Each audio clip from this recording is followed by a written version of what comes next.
اور اسی رحمت کے تحت اللہ تبارک و تعالیٰ بندوں پر احکام نازل کرتے ہیں، کہ نماز کا حکم دیتے ہیں، کہ روزے کا حکم دیتے ہیں، کہ زکوٰۃ کا امر کرتے ہیں، کہیں حج کا حکم دیتے ہیں۔ تو یہ تمام کے تمام احکام الہی یہ اللہ تبارک و تعالیٰ کی رحمت کے تحت نازل ہوتے ہیں۔ چنانچہ ان کے بارے میں یہ شبہ کرنا کہ یار یہ حکم بڑا سخت ہے، نماز بڑی مشکل ہے، روزہ بڑا سخت ہے، زکوٰۃ دینا دشوار ہے، حج کرنا بہت ہی دشوار ہے، تو گویا کہ یہ تصور کرنا یہ اللہ تبارک و تعالیٰ کی رحمت پر گویا کہ بدگمانی ہے۔ کیوں؟ اس لیے کہ اللہ تبارک و تعالیٰ کی رحمت ہی کے تحت یہ سارے کے سارے احکام ہیں، اور دنیا کے اندر اللہ تبارک و تعالیٰ کی اس رحمت کا بنیادی جو مرکز ہے وہ ہدایت ہے۔ دنیا میں اس رحمت کے ذریعے سے اللہ تبارک و تعالیٰ انسانوں کو ہدایت نازل فرماتے ہیں، اور آخرت کے اندر اس کا جو وہ منشا وہ رحمت ہے۔ تو گویا کہ دنیا میں ہدایت اور آخرت میں اللہ تبارک و تعالیٰ کی مغفرت۔ تو دنیا میں اللہ تبارک و تعالیٰ ہدایت کا راستہ انسانوں کے لیے متعین کرتے ہیں، اور ہدایت عطا کر دینا یہ اللہ تبارک و تعالیٰ کی سب سے بڑی رحمت ہے۔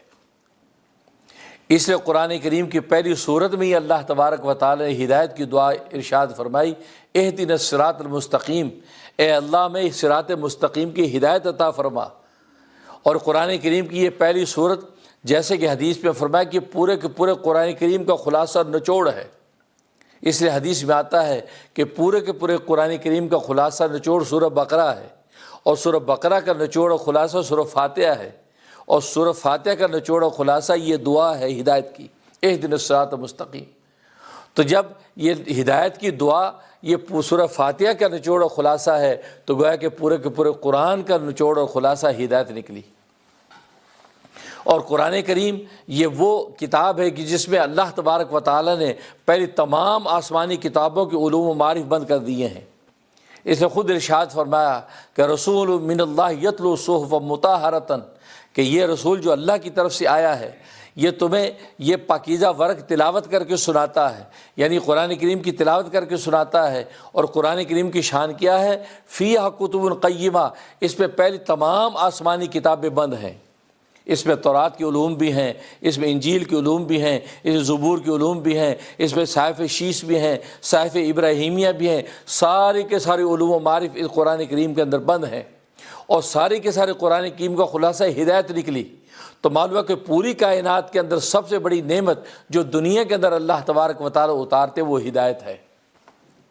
اور جب اللہ تبارک و تعالیٰ ہدایت عطا کر دیتے ہیں تو ہدایت حاصل ہونے کے بعد پھر کسی نمازی کو نماز مشکل نہیں لگتی، کسی روزہ دار کو روزہ مشکل نہیں لگتا، کسی کو حج کرنے والے کو حج مشکل نہیں لگتا، کہ زکوٰۃ دینے والوں کو زکوٰۃ مشکل نہیں لگتی، کیونکہ ہدایت مل گئی۔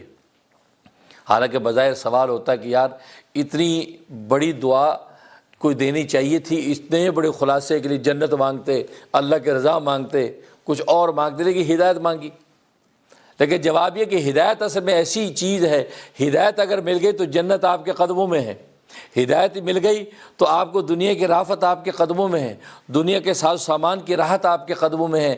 ہدایت وہ بنیادی دعا ہے، ہدایت اگر عطا ہو گئی تو ہدایت کے نتیجے میں اب اللہ تبارک و تعالیٰ کی معرفت اور اللہ کی پہچان اس کو نصیب ہو گئی تو جنت کے دروازے آپ کے منتظر نظر آتے ہیں۔ پھر آپ کے لیے ساری کی ساری عبادات کہ جو دنیا کے اندر اللہ تبارک و تعالیٰ اتارتے وہ بندے کے لیے آسان ہو جاتی ہیں۔